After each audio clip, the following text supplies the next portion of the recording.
Coucou mes petits gens doués! Alors aujourd'hui, comme on est actuellement en crise, je voulais vous parler de la thématique du changement. Donc pour moi, il y en a deux types. Soit c'est toi qui vas chercher le changement, soit c'est le changement qui vient te chercher et qui te change, hein, bien sûr. Euh, alors, quand c'est toi qui vas chercher le changement, disons que c'est toi qui as choisi. Donc, tu sais par où tu vas passer, ou pas spécialement, mais en tout cas, tu as des idées claires sur ce que tu veux et tu ne veux plus. Quand c'est la vie qui vient un petit peu imposer le changement, tu as deux choix. Soit c'est le choix de subir, donc avec tous tes sentiments, toutes tes peurs, etc., qui remontent à la surface et tu te plains, t'es pas bien, etc. Ou alors tu peux choisir de surfer sur ce changement. Et c'est la meilleure thématique, je pense. Alors, subir le changement, vous savez tous comment faire, je sais comment faire, donc je vais pas spécialement en discuter. Par contre, surfer sur le changement, c'est pas toujours évident, même quand on l'a choisi. Donc j'aimerais d'abord vous partager une phrase que j'aime beaucoup, mais je ne sais pas de qui ça vient.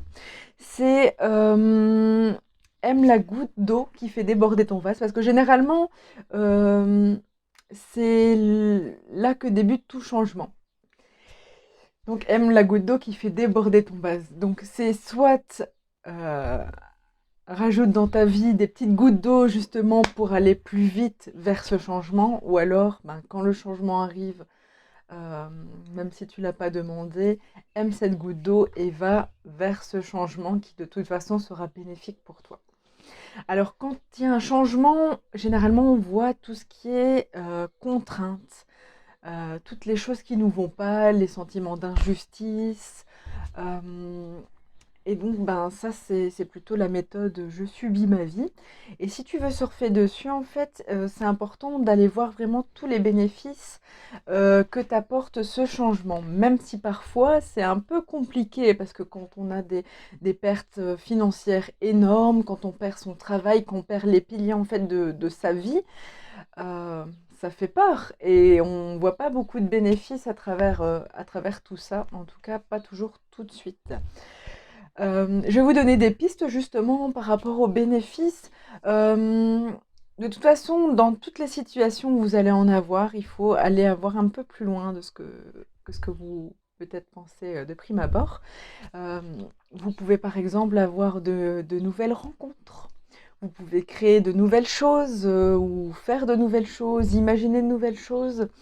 Vous pouvez avoir des nouvelles envies grâce à ce changement. Donc j'ai entendu notamment des personnes autour de moi se réinterroger sur ce qui les passionne dans la vie, leurs rêves vraiment, si, euh, comment pouvoir peut-être les réaliser à présent. Euh, peut-être que grâce à ces changements, vous allez apprendre aussi de nouvelles choses qui vont vous servir dans votre vie. Et peut-être aussi que vous allez comprendre que vous aviez des capacités énormes en fait, et que vous allez pouvoir justement euh, tester dans cette épreuve finalement, parce que le changement c'est toujours une épreuve, on est toujours un peu à freiner. Euh, mais c'est important d'aller justement vers ce changement et le plus vite possible parce que, et je vais vous citer une phrase de Robin, je ne sais pas, Sharma, qui dit justement que tout changement est difficile au début, qu'il est compliqué au milieu, mais qu'il est magnifique à la fin. Et je vais vous laisser sur cette phrase euh, qui je trouvais assez parlante. Voilà, et ben, je vous souhaite tout le meilleur pour l'avenir. Voyez bénéfice à fond. Alors allez-y à fond, hein, mettez au moins 10 bénéfices à votre situation et si vous en trouvez plus, continuez, hein, parce qu'au plus vous allez voir les bénéfices, au plus vous allez vous sentir bien par rapport à la situation. Voilà, et donc un jour, ce changement sera magnifique pour vous. À très bientôt. Ciao.